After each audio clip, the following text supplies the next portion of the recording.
Bonjour à tous, bienvenue pour cet épisode numéro 9 de la série des webinaires des bonnes pratiques. À ce jour, nous avons choisi comme thème le portfolio des spécialisations Cisco. Vous pouvez poser votre question sur la partie Q&A ici du webinaire et nous pouvons répondre à l'oral. Mon collègue Thiago répondra à l'écrit. On vous partagera au long du déroulement du webinaire. Nous allons vous partager les liens sur les thèmes que je vais parler pour que vous puissiez suivre et excusez-moi, vous puissiez dès aujourd'hui bookmarker les liens utiles. Pour ce webinaire portfolio des spécialisations Cisco, ça va être un webinaire assez rapide. On ne pouvait pas oublier ce thème dans les webinaires les bonnes pratiques ici parce qu'il y a eu beaucoup de modifications dans les spécialisations, il va y en avoir encore plus. Et donc pour que vous soyez donc à jour sur ces modifications et bien en phase sur ce qui va être restructuré, on a choisi de quand même exploiter ce thème pour cet épisode. Toutes les transformations qu'on va observer dans les spécialisations Cisco et dans les changements du portfolio sont alignées avec les objectifs partenaires de Cisco. C'est pour ça que je remets dans ce diapositif avec les objectifs que Cisco a choisi dans sa stratégie partenaire qui a été annoncée déjà au Partner Summit et bien sûr au Partner Summit de l'année fiscale d'avant. Quelques changements allaient aussi être annoncés et petit à petit, ça se construit. Donc, quels sont les objectifs qu'après, durant la présentation, vous verrez qu'on les retrouvera. Il y a donc les nouvelles routes de marché dont on va adapter donc tous les profils partenaires aux nouvelles routes de marché. Les solutions sur plusieurs architectures. Et vous allez voir aussi que les formations maintenant sont plus sur une seule architecture, mais sont sur plusieurs architectures. Quand je dis formation, je veux dire spécialisation. Augmenter donc les ventes partner-led. Pourquoi? Parce que ces nouvelles spécialisations sont moins temps consuming pour vous, sont plus économiques et sont plus en phase avec vos réponses aux solutions de vos clients. Donc, atteindre les objectifs commerciaux, software et services. Donc, il y a bien sûr aussi des spécialisations qui sont alignées avec le cycle de vente du client et aussi en phase sur ce qui est pure software. Et stimuler la transformation des partenaires et des outils dans le lifecycle et renouvellement, donc tout ce qui est le cycle de vie du client. Et le dernier objectif qui est la différenciation sur le développement durable. Pourquoi? Parce que Cisco a des objectifs qu'on vous a présentés dans le premier webinaire de Sustainability, des objectifs très stricts et bien sûr dans la stratégie partenaire se reflète aussi. Donc le nouveau programme de partenaire Cisco, donc il existe à présent 4 profils possibles, donc l'intégrateur, le provider, le développeur et l'advisor, et dans chacun, les 3 piliers, donc Select, Premier et Gold. L'intégrateur, c'est ce qu'on a historiquement chez Cisco depuis longtemps, c'est-à-dire que c'est le revendeur de produits et de services et de software Cisco. Le provider, c'est tout ce qui est service managé. Nous allons avoir donc le 8 mars la présentation. Je ne vais pas m'étendre sur le profil provider. Il y a des spécialisations spécifiques pour le provider. Je laisserai ma collègue en charge des services managés vous mettre à jour là-dessus.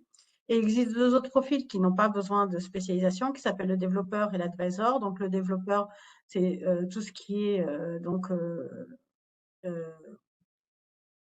développement de solutions, intégration des solutions, et l'advisor qui est donc tout ce qui est cabinet de conseil. Et chaque pilier en termes d'intégrateur dépend bien sûr de spécialisation. Nous allons voir au fur et à mesure de notre présentation. En termes de spécialisation, le portfolio des spécialisations, donc c'est entendu s'est étendu. Avant, on avait juste le premier pilier qui était les architectures, donc qui démontre une expertise produit qui est seulement sur une architecture et le partenaire devait choisir sur quelle architecture il allait se spécialiser et être reconnu chez Cisco en fonction de celle qui faisait le plus de sens. Vous deviez donc passer des formations et des examens pour arriver à être spécialisé sur cette architecture. Et pour ceux qui en ont plusieurs, savent parfaitement qu'il y a donc un role sharing à faire. Vous ne pouvez pas avoir plusieurs personnes avec le même rôle sur la même architecture et vous deviez donc jongler avec vos ressources et sur quelle spécialisation vous allez placer, vous allez former vos collaborateurs. Et maintenant, celle qui est nouvelle, donc c'est pour ça qu'elle est en bleu, c'est la spécialisation solution. Donc c'est une spécialisation qui est sur plusieurs architectures. On va voir plus ça en détail dans le déroulement de la présentation. Donc c'est des spécialisations cross-architecture. Ils démontrent en fait votre capacité sur une solution et non pas sur une seule architecture, mais sur une réponse d'un besoin client. En termes de parcours de formation, pour avoir cette spécialisation visible sur votre profil partenaire, vous verrez que le parcours de formation sont des parcours Black Belt, à part une, après quand on verra en détail le portfolio des solutions, je vous dirai laquelle. Mais en tout cas, les solutions, c'est des parcours Black Belt, c'est-à-dire que vous pouvez, pour ceux qui ne sont pas familiarisés avec le parcours Black Belt, c'est des formations qui sont disponibles sur le site Sales Connect de Cisco. Et comme vous le savez, ce sont des formations que vous pouvez faire à votre rythme.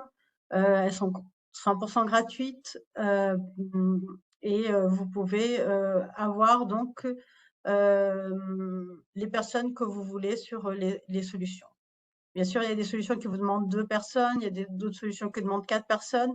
Mais ce que je veux dire, c'est que si vous en avez plusieurs, vous n'allez pas avoir ce planning que vous devez avoir avec les architectures ou voir qui fait quoi sur quelle solution. Les spécialisations Cisco Core Services, donc comme je l'ai dit, je laisserai donc le parler dans le webinaire qu'on fera plus en avant avec ma collègue. Et nous avons les spécialisations business, donc il y en a 3, je vais bientôt en parler. Donc la spécialisation du life cycle, le DevNet et la sustainability. Donc l'idée derrière, la philosophie derrière les spécialisations business, c'est que vous soyez reconnu sur une pratique et non sur une solution ou sur une architecture. Donc, c'est comment vous travaillez avec Cisco et centré donc sur d'autres capacités que les architectures. Et bien sûr, sur les business, vous avez aussi des avantages que je vais bientôt vous en parler.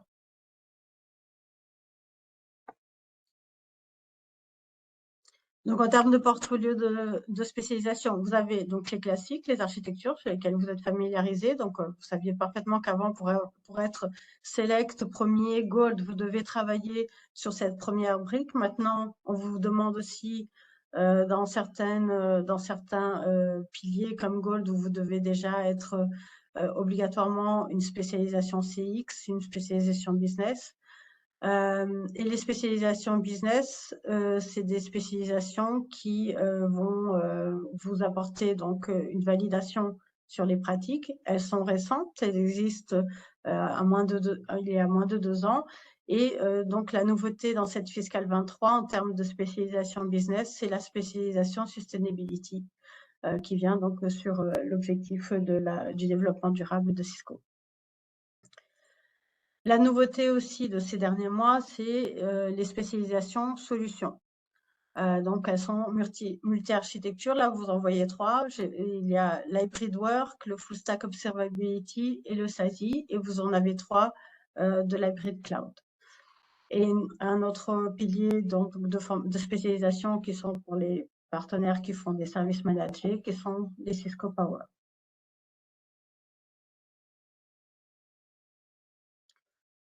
En termes d'architecture, c'est le portfolio de spécialisation en architecture qui est disponible. Et je veux juste vraiment le souligner, c'est au jour d'aujourd'hui, donc le 25 janvier, c'est le portfolio que nous avons. Donc, il va y avoir des changements et je vous laisserai dans les liens utiles comment suivre ces changements, car il va y avoir des changements. Comme Cisco vous transformer comment le partenaire se forme et de plus en plus s'éloigner de ce rôle architecture où il est seulement sur une seule architecture et aller plus sur une solution et sur des besoins clients. Donc, en parlant des solutions, je vous parlerai après. Donc, en termes de business, il y en a donc 3. Donc, le DevNet, qui est tout ce qui est c'est une spécialisation qui va vous former sur, vous certifier et vous reconnaître sur tout ce qui est développement de solutions et intégration des solutions Cisco dans la réalité du client.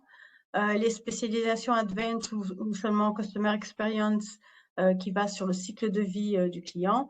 Et nous avons la nouvelle spécialisation qui est la spécialisation Environmental Sustainability, que vous pouvez avoir en top pour toutes les spécialisations que vous avez déjà, ou vous pouvez l'avoir seulement si vous êtes nouveau chez Cisco et vous voulez donc devenir select ou premier, c'est une spécialisation que vous pouvez aussi considérer. L'avantage de cette spécialisation est qu'elle vous donne accès à une promotion qui s'appelle le Tech Back Incentive, donc qui vous donne un avantage qui vient remplacer la promotion migration et qui vous donne un avantage en termes de remise upfront discount sur vos positions.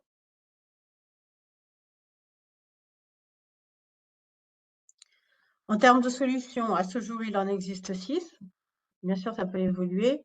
Donc, il en existe 6. Donc, le Full Stack Observability, c'est une formation qui vient vous donner de la visibilité sur tout ce qui est intersite et personnalize, etc. L'hybrid work, donc, est une combinaison entre la collaboration et la sécurité, donc pour répondre à un besoin client qu'on voit de plus en plus avec l'adoption du home office. Le SASI, qui est la seule solution qui vous demande une formation payante, qui est le CCNA, qui vous demande au moins un CCNA, mais qui a aussi un parcours de Black Belt qui n'est pas payant. Donc, le SASI qui va donc tout ce qui est réseau, sécurité, observabilité chez le client. Et ensuite, il y a 3 briques hybrid cloud, comme vous voyez. Donc, le hybrid cloud computing, le hybrid cloud networking et le hybrid cloud software computing, plus sur tout ce qui est UCS, le networking plus sur tout ce qui est Nexus et le software plus sur tout ce qui est Intersite. Et le computing, le premier a des solutions comme Cohesity, Veeam, etc. Donc, vous avez 3 choix d'hybrid cloud si vous faites déjà du data center, vous pouvez évoluer sur ces solutions. Donc, tout ce que je vous ai présenté comme solution, toutes les spécialisations, qu'elles soient architecture, business ou solution, sont éligibles pour que vous ayez donc un niveau sur lequel vous voulez évoluer de profil intégrateur. Quand on dit une spécialisation select, ça peut être une architecture, une business ou une solution. Et premier, la même chose. Et en termes de gold aussi, on est en train d'évoluer où les spécialisations solutions sont aussi valides pour OK. Je vous laisse en tout cas tous les liens utiles que déjà Thiago vous a dû vous partager où vous pouvez voir en détail quels sont les requis pour chaque niveau et pour que vous voyez comment vous enrôler.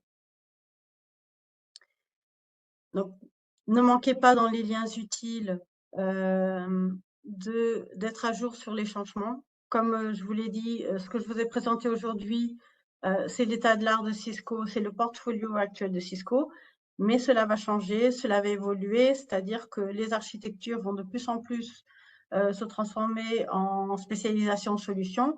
Il faut observer ces évolutions car petit à petit, vous allez pouvoir vous mettre à jour et surtout les solutions sont des solutions de spécialisation qui sont beaucoup plus centrées sur vos réponses aux clients et qui vous demandent pas d'examen, vous demandent pas d'aller dans un centre de formation et vous permet aussi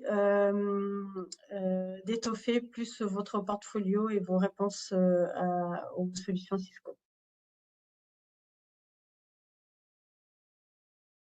Donc, vous pouvez retrouver ce webinaire et l'enregistrement sur le site Cisco Marché PME. Je laisse juste quelques minutes si quelqu'un veut faire lire le QR code pour aller directement dessus durant le webinaire. Dans les prochains événements partenaires, donc le prochain épisode des bonnes pratiques sera sur Cisco Capital. Ce sera le 8 février, ce sera présenté par Paul Penagel. Pour la série des webinaires marché PME présentés par Antoine Spich, l'épisode 4 se déroulera donc le 16 février et sera sur la collaboration. Ouais, je ne sais pas s'il y a des questions, Thiago. Non, il n'y a pas de questions. Il n'y a pas de questions. On nous demande de repartager le lien des présentations, s'il te plaît. Tu peux revenir sur le slide d'avant. Voilà. Donc, ma préconisation, c'est surtout soyez à jour sur ce qui est actuellement chez Cisco et soyez attentifs sur les transformations car ça peut vous empêcher de faire un investissement qui va être en vain et vous pouvez donc évoluer sur les solutions. Merci à vous. Je vous souhaite à tous une bonne journée. Merci à tous. Bonne journée.